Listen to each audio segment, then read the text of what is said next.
नमरूद की बेटी का ईमान अफरोज़ वाक़या। बिस्मिल्लाहिर्रहमानिर्रहीम। अस्सलामुअलैकुम रहमतुल्लाहि व बरकातुहू। मैं हूँ जमील अहमद जामी। यकीनन तमाम तारीफ़ें अल्लाह के लिए हैं। हम उसी की तारीफ़ बयान करते हैं, उसी से मदद के तलबगार हैं। मैं गवाही देता हूँ कि अल्लाह के सिवा कोई भी माबूद बरहक नहीं।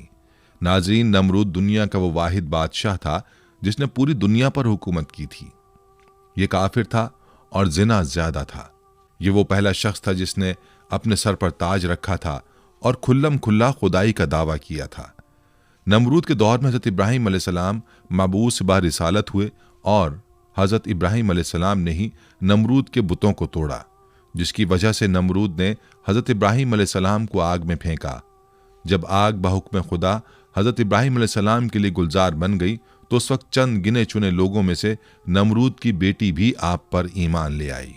जब नमरूद को इसकी खबर मिली तो उसने अपनी बेटी के साथ क्या किया और नमरूद की आग में हज़रत इब्राहीम अलैहिस्सलाम के साथ कौन से वाक़यात पेश आए, ये आग कितने अरसे में तैयार की गई, खुदावंद मुताल ने छिपकली को मारने का हुक्म क्यों दिया और मेंढक को मारने से मना क्यों फरमाया, इसके साथ साथ आपको नमरूद का अंजाम भी बताएंगे।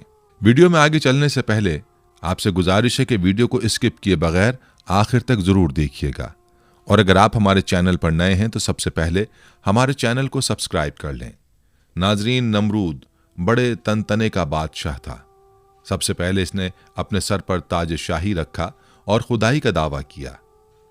ये वलदुज जना था और इसकी मां ने जिना करा लिया था, जिससे नमरूद पैदा हुआ था। सल्तनत का कोई वारिस पैदा ना होगा तो बादशाहत खत्म हो जाएगी, लेकिन ये लड़का बड़ा होकर बहुत इकबालमंद हुआ और बहुत बड़ा बादशाह बन गया। मशहूर है कि पूरी दुनिया की बादशाही सिर्फ 4 ही शख्सों को मिली, जिनमें से 2 मोमिन थे और 2 काफिर।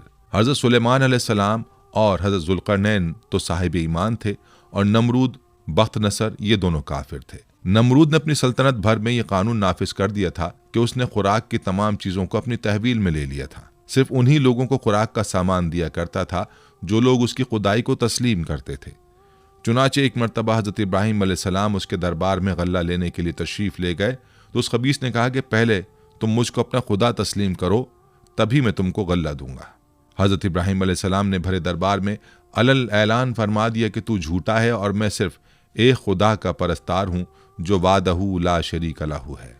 ये सुनकर नमरूद अपने आपे से बाहर हो गया और आपको दरबार से बाहर निकाल दिया और एक दाना भी नहीं दिया। आप और आपके चंद मुताबिईन जो मोमिन थे भूख की शिद्दत से परेशान होकर जाँ बल्ब हो गए।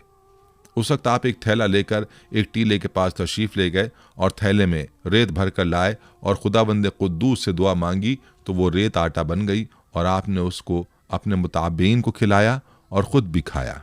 फिर नमरूद की दुश्मनी इस हद तक बढ़ गई कि उसने आपको आग में डलवा दिया, मगर वो आग आप पर गुले गुलजार बन गई और आप सलामती के साथ आग से बाहर निकल आए और अलल ऐलान नमरूद को झूठा कहकर खुदाए वाहदहू ला शरीक की तौहीद का चर्चा करने लगे। नमरूद ने आपके कलमा हक से तंग आकर एक दिन आपको अपने दरबार में बुलाया और मुकालमा बसूरत मनाजरा शुरू कर दिया। नमरूद: ए इब्राहिम, बताओ तुम्हारा रब कौन है जिसकी इबादत की तुम लोगों को दावत दे रहे हो? हजरत इब्राहिम: ए नमरूद, मेरा रब वही है जो लोगों को जलाता और मारता है। नमरूद: ये तो मैं भी कर सकता हूँ। चुनाचा उस वक्त ने 2 कैदियों को जेल खाना से दरबार में बुलवाया। एक को मौत की सजा हो चुकी थी और दूसरा रिहा हो चुका था।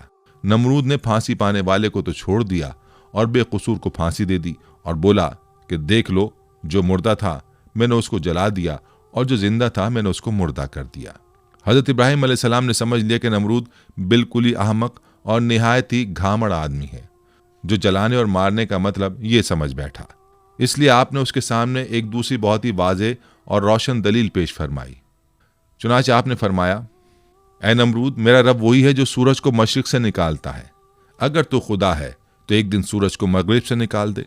हज़रत इब्राहीम अलैहिस्सलाम की ये दलील सुनकर नमरूद मबहूत और हैरान रह गया और कुछ भी ना बोल सका।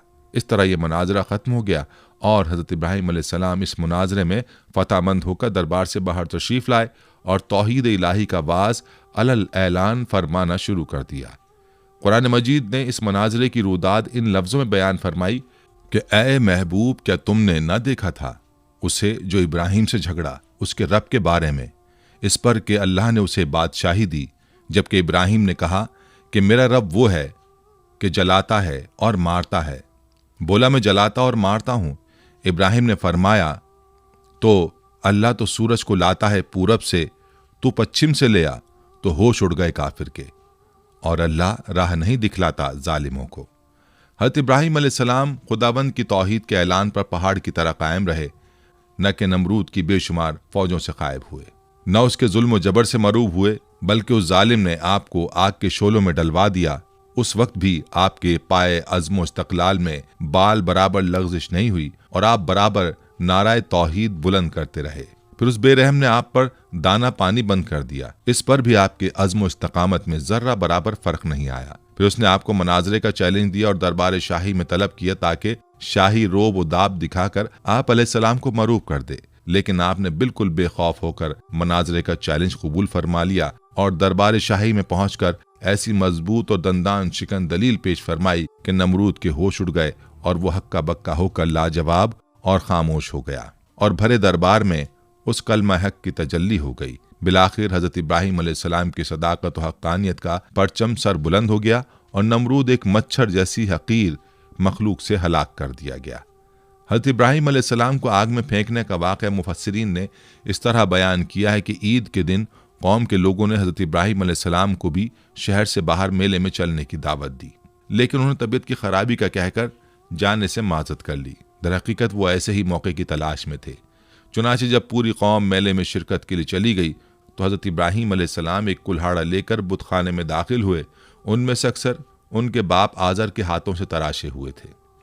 हजरत इब्राहिम अलैहिस्सलाम बड़े देवता के हैकल में चले गए। कौम का सबसे मुकद्दस देवता बातिल खुदाओं का सरदार माना जाता था। हजरत इब्राहिम अलैहिस्सलाम ने देखा कि वहां मौजूद पत्थर और लकड़ी से बनाए गए देवताओं के सामने फल, खानों और मिठाइयों के ख्वान रखे हुए थे, जो लोगों ने चढ़ावे के तौर पर नजर किए थे।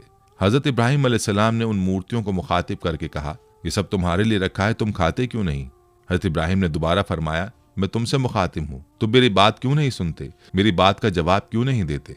हजरत इब्राहिम अलैहिस्सलाम ने हथौड़े से उनको तोड़ दिया, लेकिन सिर्फ एक बुत को रहने दिया और उस बुत के कांधे पर कुल्हाड़ा रखकर चले गए। फिर रात गुजरने के बाद सुबह को जब नमरूदियों की वापसी हुई तो उन्होंने अपने बुतखाने में हशर का मंजर देखा। उनके खुदाओं के हशर नशर ने उनके पैरों तले जमीन निकाल दी। इस वाक़े की खबर सबसे पहले नमरूद को दी गई। नमरूद ने कहा कि जब किसी को देखा नहीं गया, क्यों कर किसी को सजा दी जा सकती है? इस पर उन लोगों ने जिन्होंने हजरत इब्राहिम अलैहिस्सलाम को कहते हुए सुना था, खुदा की कसम मैं तुम्हारे बुतों को ठीक कर दूंगा, नमरूद से कहा कि काम सिर्फ इब्राहिम का है। नमरूद ने कहा कि मैं सिर्फ तुम्हारे कहने पर सजा ना दूंगा, जरूरत है कि उसको गिरफ्तार करके सरेआम लाया जाए। चुनाचे उसने उनकी गिरफ्तारी का हुक्म दे दिया और हजरत इब्राहिम अलैहिस्सलाम को गिरफ्तार करके नमरूद के दरबार में हाजिर किया गया। दरबार लोगों से खचाखच भरा हुआ था। हजरत इब्राहिम अलैहिस्सलाम रोब और वक़ार के साथ दरबार में दाखिल हुए और शाही प्रोटोकॉल को नज़रअंदाज करते हुए नमरूद के सामने जा खड़े हुए। कुरान करीम में इस हवाले से फरमाया गया, तर्जुमा, कहने लगे, हमारे माबूदों के साथ ये सलूक किसने किया है? बेशक वो तो जालिमों में से है। लोगों ने कहा, हमने एक नौजवान को उनका जिक्र करते हुए सुना है, उसका नाम इब्राहिम है।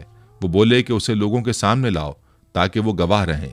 जब इब्राहिम अलैहिस्सलाम आए तो उनसे कहा, क्या हमारे माबूदों के साथ ये काम तूने किया है? इब्राहिम अलैहिस्सलाम ने कहा कि ये काम उस बड़े बुत ने किया होगा। अगर ये बोलते हैं तो इनसे पूछ लो। वो सर नीचा करके बोले, तुम जानते हो कि ये बोल नहीं सकते। सूरह अंबिया आयत 58-65। हजरत इब्राहिम अलैहिस्सलाम का ये अमल जहां साहिब इख्तिदार लोगों और खुद नमरूद पर बिजली बनकर गिरा, वहीं इस अमल से अवामुन्नास के दिलों में हजरत इब्राहिम अलैहिस्सलाम की जुर्रत और हौसले की दाग बैठ गई। मजहबी पेशवाओं ने पुररोब आवाज में पूछा, ए इब्राहिम, हमारे बुतों की तौहीन किसने की है? हजरत इब्राहिम ने जवाब दिया, हथौड़ा बड़े बुत के कांधे पर है, उससे पूछो ये सब